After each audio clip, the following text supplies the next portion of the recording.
Una ating makikilala sa Professor Aileen, isa eksperto sa edukasyon. Professor, ano ang iyong pananaw sa paggamit ng teknolohiya sa pagtuturo? Salamat po. Naniniwala po ako na isang malaking tulong ang teknolohiya sa edukasyon. Maraming mga kasangkapan ng mga teknolohiya na maaaring magamit ng mga estudyante sa loob na paaralan. Ngunit mas mahalaga pa rin ang tamang paggamit at ang pagtamang pagsanay ng isa loob ng isa paaralan. Bilang isang guro, ano naman ang iyong karanasan sa pagpapatupad ng teknolohiya sa inyong paaralan?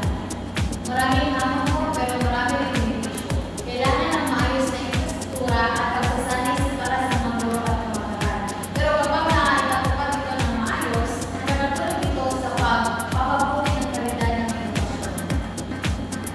Sa iyo naman, Elder, bilang isang estudyante, ano naman ang iyong karanasan sa paggamit ng teknolohiya sa iyong pag-aaral? Bilang isang estudyante, nakakatulong ang teknolohiya sa pag-access ng informasyon at sa pagpapugnayan sa aking mga kaklase at guro. Pero minsan nakaka-distract din ito, lalo na ang social media.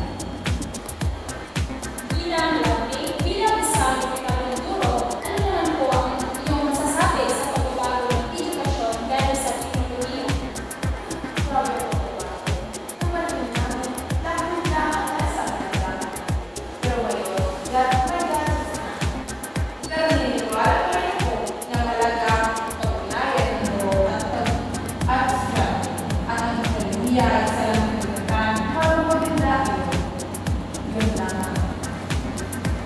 So, sa inyong mga sagot mo, masasabi ko na grabe ang naging grabe ang teknolohiya ngayong generasyon na dahil sa